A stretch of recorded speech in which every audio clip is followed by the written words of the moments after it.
Forget jump scares. What I experienced was pure, unadulterated terror.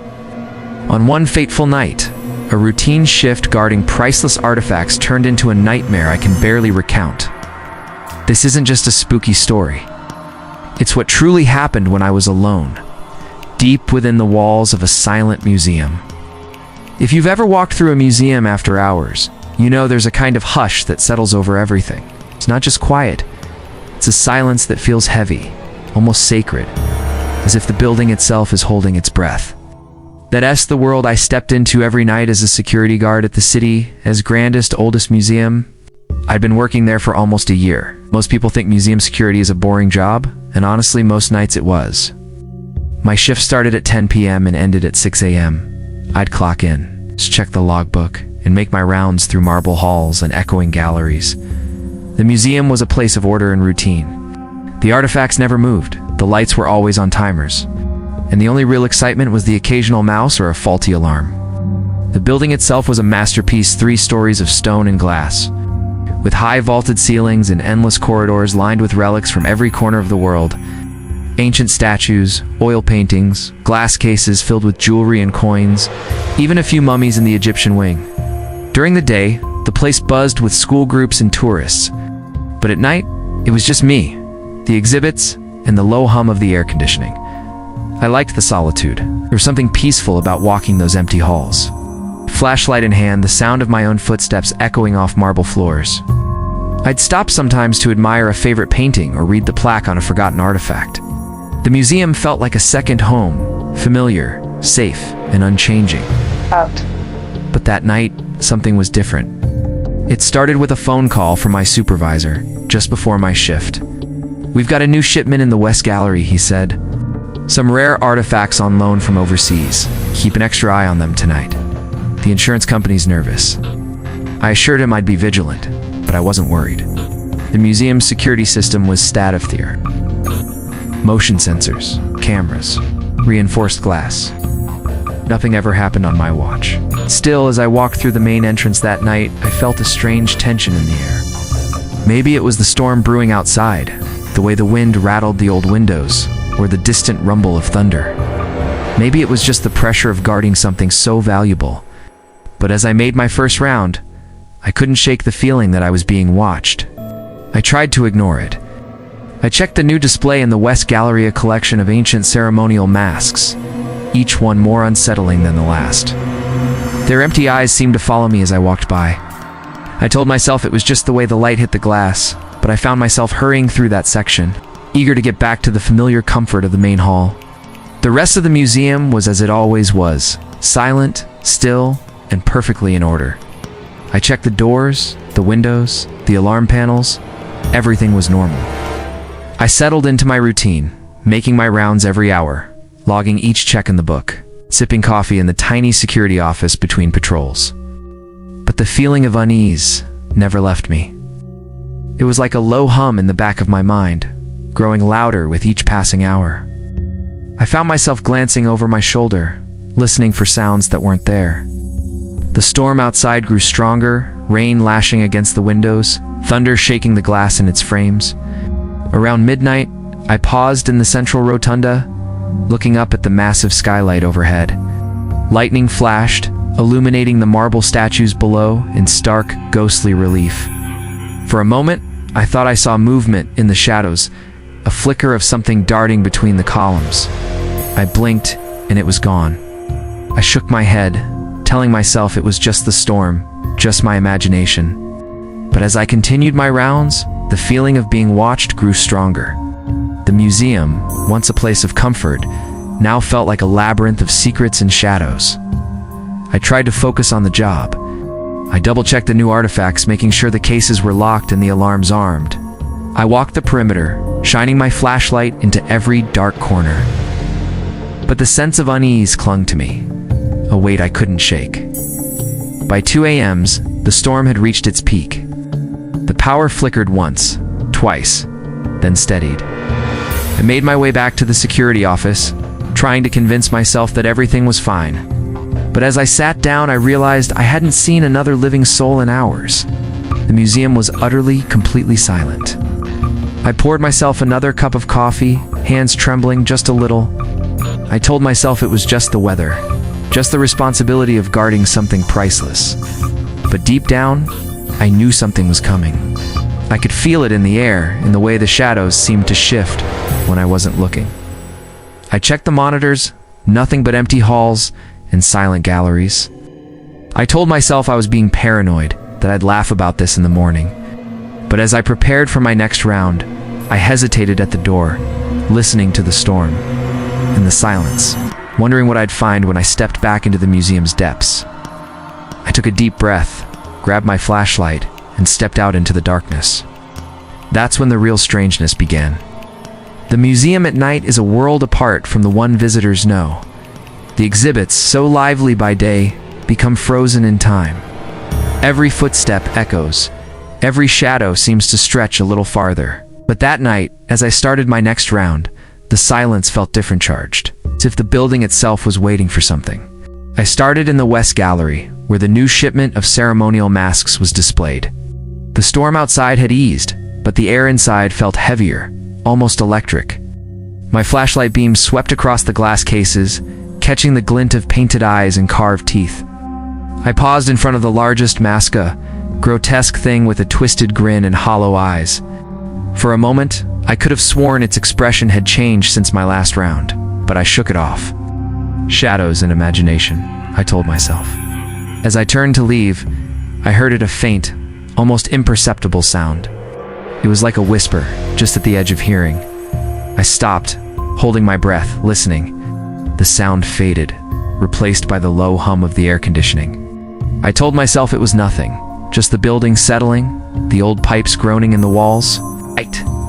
But as I moved through the next gallery, the whispers returned. This time, they were a little louder, a little clearer. I couldn't make out any words, just the soft, sibilant sound of voices in the dark. I spun around, shining my flashlight into every corner, but the room was empty. I tried to laugh it off, but the sound died in my throat. I moved on, checking the doors and windows, making sure everything was secure. But the feeling of unease grew with every step. The museum, once so familiar, now felt alien-like I was trespassing in a place I didn't belong. As I entered the Egyptian wing, the lights flickered. Just for a second, but enough to make my heart skip a beat. I paused, waiting for the power to go out completely, but the lights steadied. I told myself it was just the storm, just a surge in the old wiring. But as I walked past the glass case holding the ancient mummy, I noticed something odd. The case was fogged up, as if someone had breathed on the glass from the inside. I wiped it with my sleeve, but the condensation returned almost immediately. I leaned in, peering through the glass, and for a split second, I thought I saw a movement of shadow shifting behind the linen wrappings. I jerked back, heart pounding, but the mummy was still, just as it had always been. I forced myself to keep moving, checking the rest of the wing. But the whispers followed me, growing louder, more insistent. I tried to rationalize maybe it was the wind or the old ventilation system. Maybe I was just tired, my mind playing tricks on me after too many nights alone. But the rational explanations started to fall short. In the Renaissance gallery, I found a painting slightly askew. I was sure it had been straight on my last round. I fixed it, but as I turned away, I heard a soft thump behind me. I spun around, the painting was crooked again. I stared at it, trying to convince myself I'd imagined it, but the unease in my gut told me otherwise. Checked the security monitors in the main hall. The cameras showed nothing but empty rooms and silent corridors. No movement, no intruders, nothing out of place. But as I watched, one of the monitors flickered, just for a moment. I leaned in, squinting at the grainy image. For a split second, I thought I saw a figure standing in the West Gallery, just beyond the edge of the camera's view. But when I blinked, it was gone. I radioed my supervisor, trying to sound casual. "Everything's fine," I said, "just a little weird tonight. The storm must be messing with the power." He chuckled. "You're not getting spooked by the mummies, are you?" I forced a laugh. "Not yet." But as I put the radio down, I realized my hands were shaking. The hours dragged on. Every time I thought I'd convinced myself it was all in my head, something else would happen. A door creaking open, a display case rattling, a cold draft brushing past me in a windowless room. I tried to explain it all away, but the explanations felt thinner and thinner. At one point, I found a small artifact, a bronze figurine, lying on the floor in the Greek gallery. It had been in a locked case earlier that night. I checked the case. The glass was unbroken, the lock still secure. I put the figurine back, but the sense of unease grew stronger. I started to feel like I was being watched, not just by the eyes of the statues and paintings, but by something else. Something unseen, moving just out of sight. The whispers grew louder, sometimes sounding almost like my name. I tried to focus on the routine. Check the doors. Check the cases. Log every round. But the routine was breaking down, replaced by a growing sense of dread. By 3 a.m., I was exhausted, nerves frayed, every sense on high alert. The museum felt alive, as if the artifacts themselves were restless, shifting in the darkness. I found myself hurrying through the galleries, eager to get back to the security office, to the illusion of safety. But even there, the whispers followed. I sat at the desk watching the monitors, listening to the storm outside and the silence within. Every so often, I'd hear a faint sound of footstep, a sigh, the soft click of a door closing somewhere far away. I tried to tell myself it was just the building, just the storm, just my imagination. But deep down, I knew something was wrong. The museum was changing, the familiar halls becoming a maze of shadows and secrets. I checked my watch. Still hours to go before sunrise. I stood up, grabbed my flashlight, and prepared for another round. As I stepped into the hallway, the lights flickered again, and the whispers rose to a chorus, soft, insistent, impossible to ignore. I told myself I could handle it, that I was just tired, just jumpy. But as I walked deeper into the museum, I realized the night was far from over. The real terror was just beginning. The museum's silence had changed. It wasn't just the hush of a building after hours. It was a living, breathing thing, pressing in on me from all sides. Every step I took seemed to echo louder. Every shadow seemed to stretch and shift as if something was moving just out of sight. I started my next round in the West Gallery, determined to prove to myself that everything was normal. The ceremonial masks stared back at me, their painted eyes glinting in the beam of my flashlight. I paused in front of the largest mask again, the one with the twisted grin. This time I was sure its mouth was open wider than before, the teeth bared in a silent snarl. I shook my head, trying to clear the image. Just the light, I muttered, but my voice sounded small in the vast empty room. As I turned to leave, I heard a distinct sound, a soft, metallic clink, like something tapping against glass. I spun around, heart pounding, and saw one of the smaller masks had shifted in its case. It was tilted at an odd angle, as if someone had tried to pick it up and set it back down carelessly. I checked the case. The lock was still engaged, the glass unbroken. I reached out and gently nudged the mask back into place. But the moment my fingers touched it, a chill shot up my arm, cold enough to make me gasp. I jerked my hand back, staring at my palm as if expecting to see frostbite. The air in the gallery grew colder, and I could see my breath fogging in the beam of my flashlight. I backed away, every instinct screaming at me to run, but I forced myself to keep moving, to finish my round. In the Egyptian wing, the mummy's case was still fogged up, but now there were streaks on the glass, as if someone or something had dragged their fingers through the condensation from the inside. I leaned in, squinting at the marks, and for a moment, I thought I saw the linen wrappings shift, just a fraction of an inch. I stumbled back, nearly dropping my flashlight. The whispers were louder now, swirling around me, impossible to ignore. I could almost make out words my name, repeated over and over, mixed with other voices I didn't recognize. I hurried through the rest of the wing, barely glancing at the artifacts. The temperature dropped even further, and I shivered, pulling my jacket tighter around me. My breath came in short, ragged gasps, and my heart hammered in my chest. As I entered the Renaissance Gallery, the lights flickered and went out, plunging me into darkness.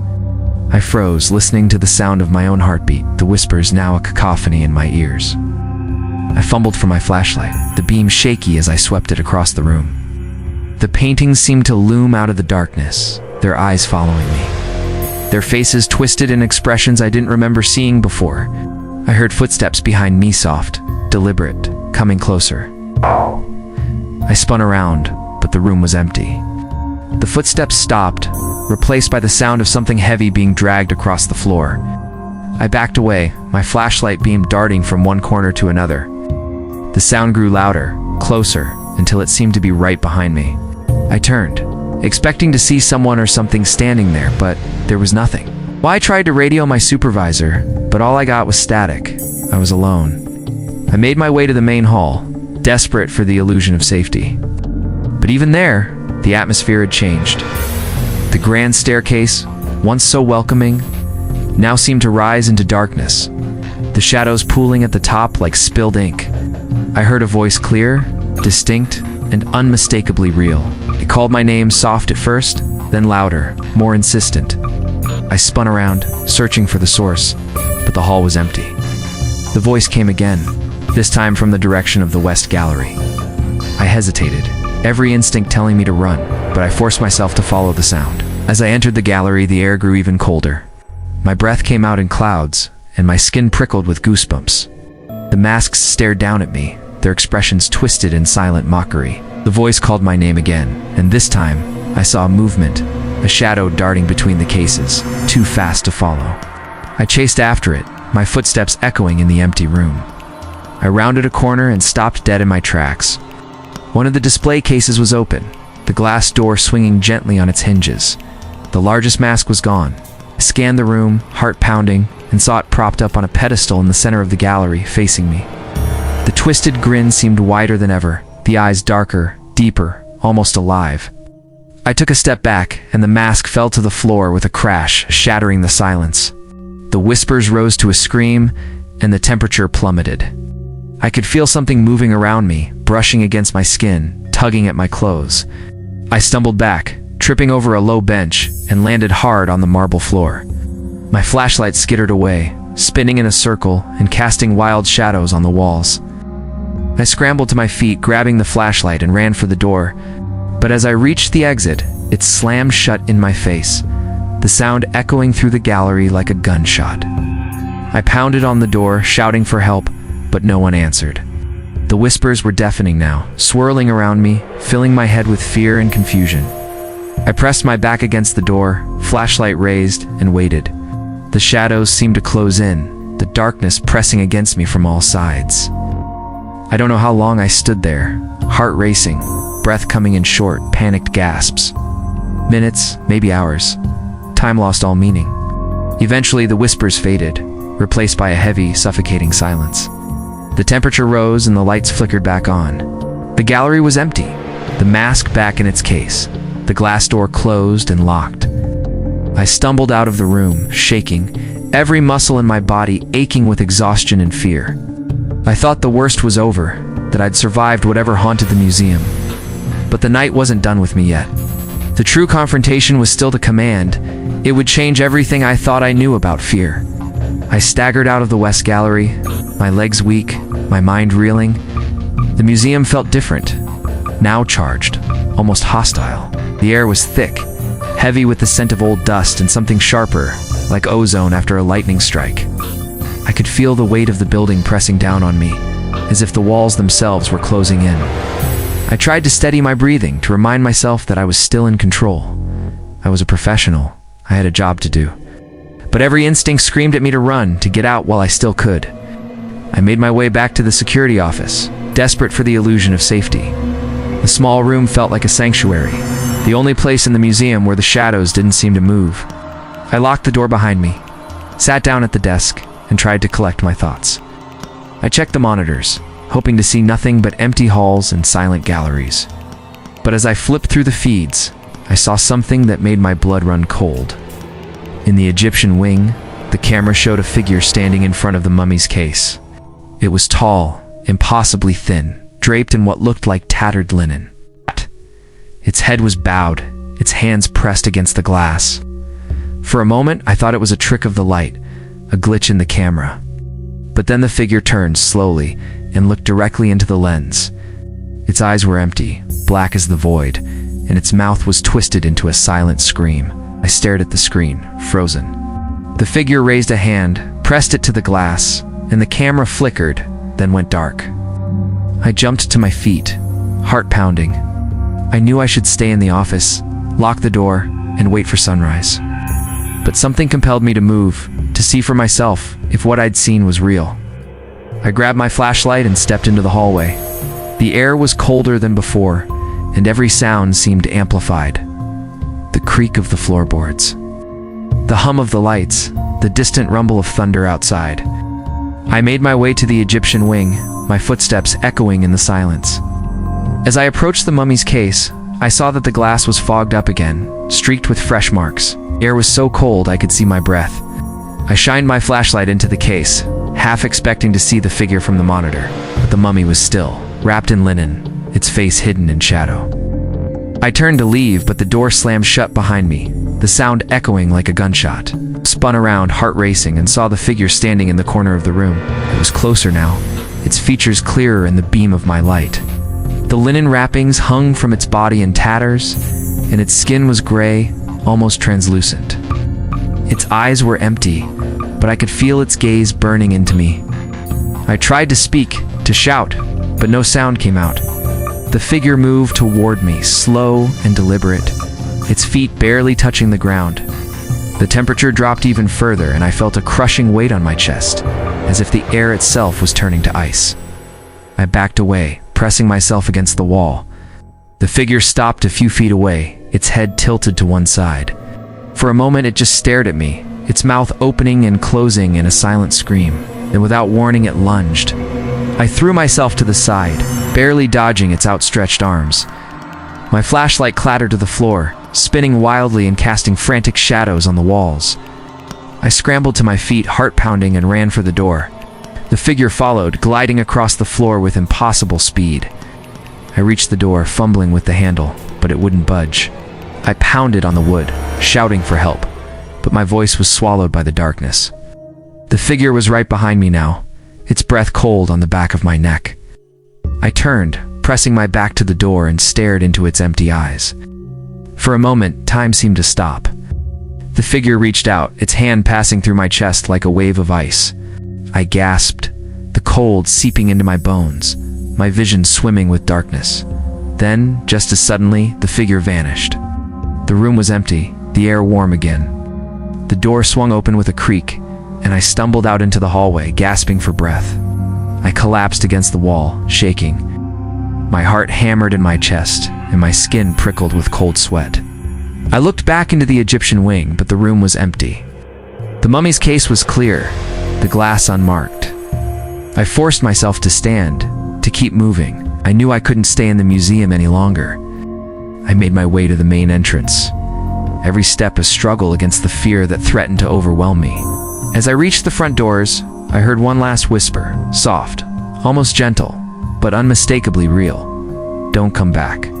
I didn't need to be told twice. I pushed open the doors and stepped out into the storm, the rain washing away the last traces of the museum's darkness. I ran to my car, started the engine with shaking hands, and didn't look back until I was miles away. I made it out of the museum, but the experience stayed with me. The questions, the fear, the sense that something was still watching, I couldn't shake them, no matter how hard I tried. And as the days passed, I realized that some mysteries are never meant to be solved. The morning after my shift, I barely slept. Every time I closed my eyes, I saw that figure, its hollow eyes, its mouth twisted in a silent scream. I kept replaying the night in my mind, searching for a rational explanation, but nothing made sense. I'd worked dozens of night shifts in that museum, and nothing like this had ever happened before. I called in sick for the next few days, telling my supervisor I'd caught the flu. He didn't question it. Maybe he could hear the fear in my voice, or maybe he'd heard stories like mine before. Either way, he just told me to rest and get better. But rest was impossible. The museum haunted my dreams. I'd wake up in a cold sweat, convinced I heard whispers in the hallway or saw shadows moving in the corners of my room. Even in daylight, I felt uneasy, as if something had followed me home. I tried to talk myself out of it. I told myself it was just exhaustion, just the power of suggestion. Maybe the storm, the pressure of guarding those priceless artifacts, and the isolation had gotten to me. Maybe I'd let my imagination run wild, but deep down, I knew what I'd seen. I knew what I'd felt. A week later, I went back to the museum during the day, just to prove to myself that it was all in my head. The building looked the same, grand, historic, filled with sunlight and the quiet hum of visitors. The West Gallery was open, the ceremonial masks back in their cases, the glass sparkling clean. 8. The Egyptian wing was bright and busy, the mummy's case clear and undisturbed. I talked to a few of the other guards, careful not to sound crazy. I asked if they'd ever experienced anything strange during the night shift. Most just laughed it off, but one older guard, a man named Frank, looked at me for a long moment before answering. "Yeah," he said quietly. "Sometimes, late at night, you hear things, see things. I've seen shadows move where they shouldn't. Heard voices when I was the only one in the building. You get used to it or you quit." He wouldn't say more, but his words stuck with me. I wasn't alone. Others had felt it too. I started reading up on the museum's history. There were rumors, of course, stories of artifacts with dark pasts, of workers who died during the building's construction, of a fire that had destroyed part of the original structure. Some said the museum was cursed, that the spirits of the past still lingered among the relics. I found online forums where people shared their own experiences, visitors who'd felt cold spots, had seen objects move or heard whispers in empty galleries. Some believed the artifacts themselves were haunted, carrying the memories and pain of those who'd owned them. Others thought the building was a thin place, a spot where the veil between worlds was weaker. I didn't know what to believe. All I knew was that I'd never look at the museum the same way again. The experience changed me. I became more cautious, more aware of the spaces I moved through. I trusted my instincts. If a place felt wrong, I didn't ignore it. I listened to the little voice in my head that told me to leave, to get out while I still could. I never took another night shift at the museum, transferred to a different site, one with bright lights and plenty of people. But even there, sometimes I'd catch a glimpse of movement out of the corner of my eye, or hear a whisper when I was alone. And every time, I remembered that night, the terror, the cold, the sense of being watched by something I couldn't see. I still don't have answers. Maybe I never will. Maybe some mysteries are meant to stay unsolved, lingering in the shadows, waiting for the next person to stumble into their path. But I do know this: the world is stranger than we think. There are places where the past refuses to stay buried, where the line between the living and the dead blurs, and where fear becomes something you can touch. Now, I want to hear from you. Have you ever worked a night shift in a place that felt wrong? Have you ever seen or heard something you just can't explain? Share your story in the comments below. Let's see how many of us have felt that same chill, that same sense of being watched by something we can't see. And if you enjoyed this story, don't forget to like, subscribe, and hit the bell for more true horror from the shadows. This is Nightmaze, where the darkness is never empty, and the scariest stories are the ones that stay with you.